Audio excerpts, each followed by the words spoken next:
Okay, welcome to day 2. I am so proud of you. You made it one day and now we're on to day 2. And let me tell you what happens to me most of the time when I get started on a new project. Everything happens. And all of these things will start going through my head. I don't think I'm going to be able to do this anymore. I don't think I'm going to be able to commit to this. I don't know. I'm not motivated to do this all the time. All of those things go through our heads.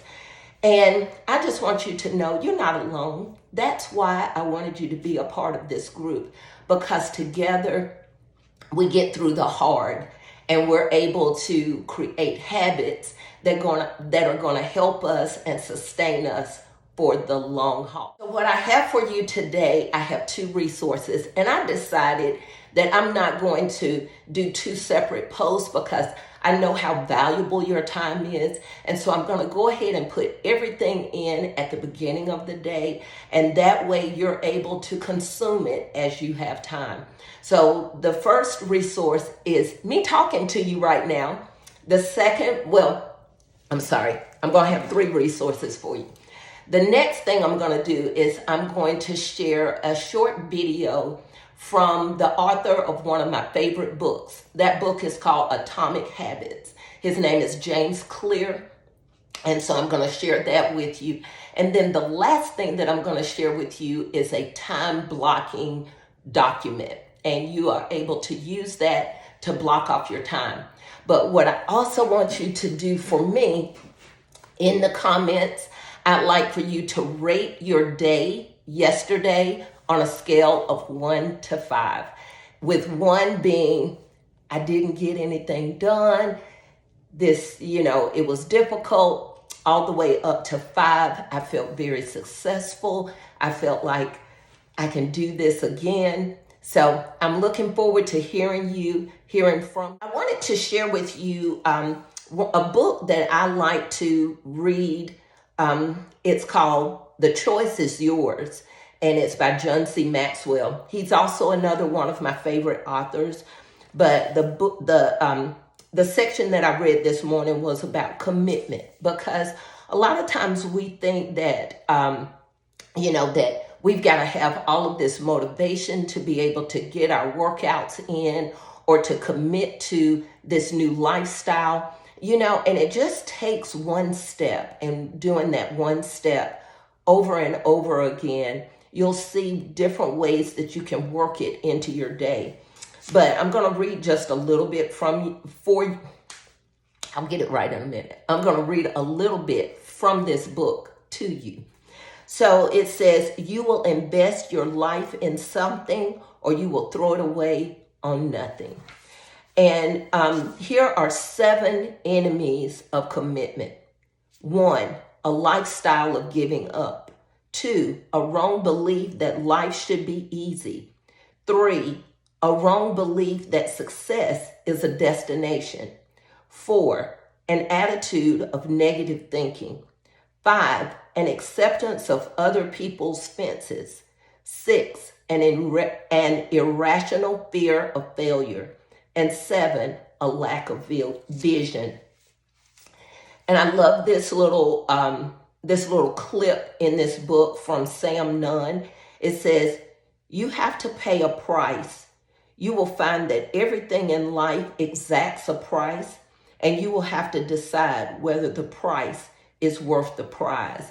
And that's what we have to do when we decide that we want to be on a health journey, is we have to decide whether the things that we're giving up, it may be extra time laying in the bed, or it may be going out with friends that are going to have drinks and have really starchy treats or whatever. Sometimes it's a choice that we have to make. And sometimes it's saying no to those things that don't serve us. So I'm not going to leave you with just the negative side of that, because it makes you feel like, oh my gosh, what is there?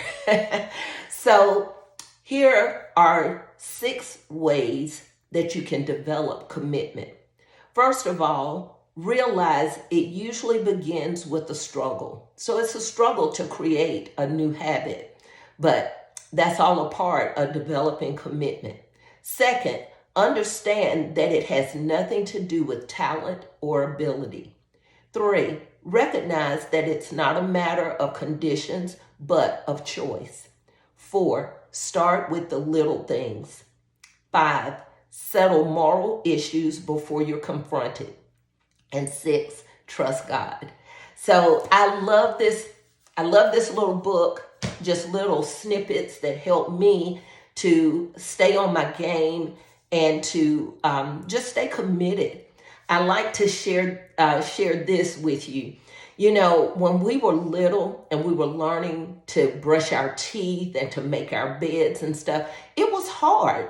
And I don't remember learning that skill or learning how my parents taught me that particular thing. But here I am years later, and I don't think anything about how to make my bed or how to brush my teeth. It's just something that I do. And that's what happens with our fitness journey also. You just start, and it may not be pretty. You may fail, and it's okay, because that failure teaches you how to pivot and how to figure out a way to get it done. Maybe you're not an early morning exerciser. I am, because too many things happen later in the day that would take me off my game. And so I want to get it done early in the morning before anybody has any need for me. And so I go ahead and I get it done. The other thing that I do is I have a group of ladies that I meet with, and knowing that they're on the other side of my computer, as a matter of fact, one is still working out now, knowing that they're on the other side of my computer, it helps me to stay consistent to what I'm doing. So I'm going to end here, because I'll get on my soapbox and I'll keep on talking. And I know that you've got many things that you need to do, but I'm looking forward to hearing how your day goes. And I got a challenge for you. I would like for you to write down today everything that you eat. Okay? I don't care what it is. If you have a margarita, write it down. If you have some M&Ms, write it down. Those are my things.